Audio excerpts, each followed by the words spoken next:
Hey guys, welcome back to my channel. Are you sick of being trapped at home? Can you not wait to get back out into the world and go traveling, go visit Paris, go see the Colosseum out in Italy, go visit Tokyo, or maybe go surfing out in South Africa? Whichever place it is, you're going to need a passport. So I have 7 easy steps to get a passport. But before I get into those, I'm JP Knowledge, and here on this channel, I drop some knowledge on you about personal finance, savings, and how to maximize spend. If that's something you're interested in, subscribe down below. Okay, so the first step to getting a passport is you're going to need to go onto travel.state.gov. Most of the forms and everything are going to be on the website, so go to travel.state.gov. Now, on travel.state.gov, you have to figure out which passport you want to get. Now, there's a couple of different options. There's the normal passport book, which is what pretty much everyone ends up getting because that allows you to go flying and also land travel. And then there's the passport card. The passport card only allows land and by sea travel. So if you end up getting the passport book, you can use it everywhere, but the passport card you can only use if, say, you are someone who's going down to travel through South America, you're only driving, then you can use the passport card there. But if you want to go overseas, if you want to go to Europe or any of those places, you're going to need the passport book. I have heard a lot of people say that they never use the passport card because the passport book works everywhere. So it's almost like you don't even need it. But I got it because I felt that it is nice to have another form of ID. So I got both. So you need to figure out which one you want to get. If you want to get just the book, if you want to get just the card, or if you want to get both. Okay. Now the second step is you need to fill out the DS-11 form. Now the DS-11 form is the form that's pretty much going to give them all of your information. So you got to give them your birthday, your social security, all of that stuff. You get that on travel.state.gov website, and the form is going to look just like this. You can fill out the form on their website from a form filler, which is what I recommend, or you could print it out and write in the bubbles and fill it out that way. Now, the reason why I recommend for you to do the form filler is because with the form filler, there's a fail-safe, so if you're making any type of mistakes, it is actually going to make you go back and fix them. It won't let you advance ahead until you actually fill out all the different parts correctly. So I would say go do the form filler, and then once you're done with the form filler, print it out, and then you'll be good to go with that step. Now the third step is going to be you need to set up an appointment. So you need to figure out exactly where you're going to be meeting to get your passport. Now there's a section on travel.state.gov where you can put in your zip code, and then from there it's going to list a bunch of different locations. The place that I went to was the post office. It was really easy. They make it really easy on the website. All you have to do is once you figure out the spot that you want to go, just give them a call during business hours, let them know the time and day that works for you, and see that if that also works for them, and then you are done with that. You have the appointment set up, and now you can move to step number 4.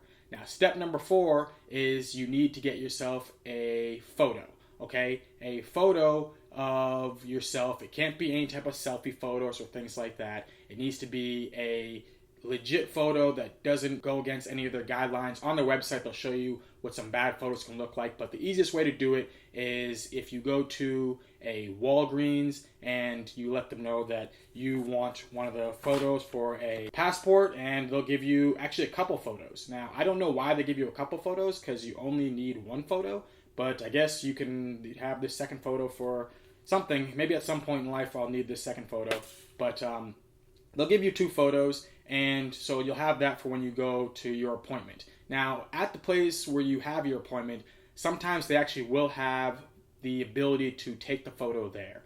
For me, I would prefer to just be prepared before I even go. So for some reason, if their camera is having issues, I don't want to all of a sudden have to have a new appointment. Whatever it is, I just want to be able to, if I can, come in with my own photo. I'll do it that way. The photo at Walgreens was like $15, somewhere right around there. So that's what you want to do for the next step, is you want to get yourself the photo.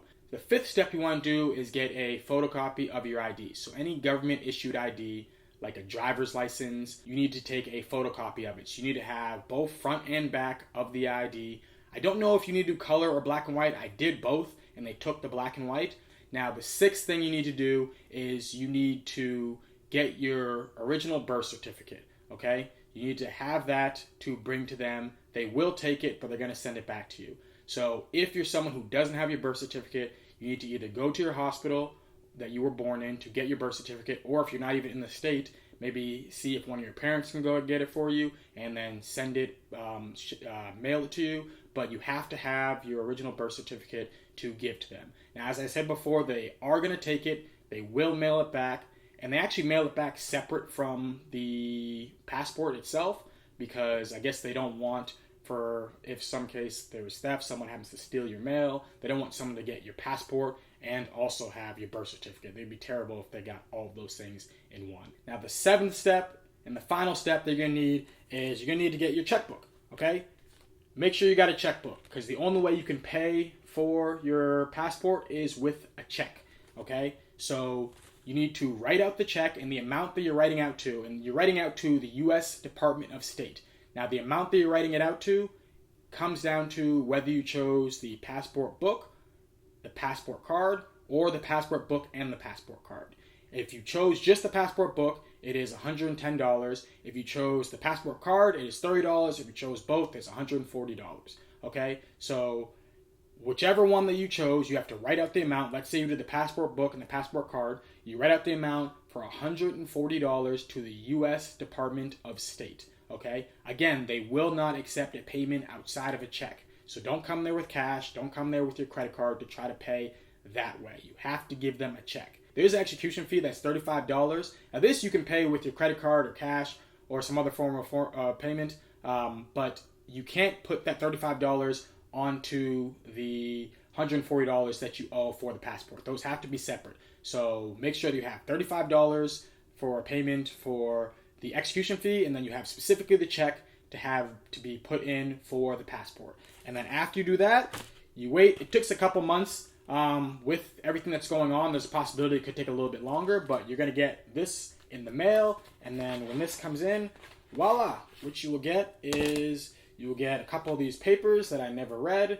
I guess it shows you different things tries to explain, I guess, what your passport is, the journey, and then bam, this is the only thing you really care about is the passport, okay?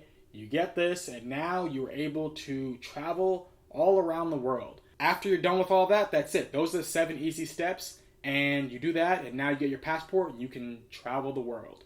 Any place you're thinking about going, the cool thing about this is that although America is very big, when you can go to different places in the world, you can see a lot more history, and that's exactly what I want to do. I want to go see the history of humans and all the different things that we're able to accomplish, and it's pretty fantastic to actually have that, because now I don't feel like I'm stuck here anymore. I can actually go anywhere I want.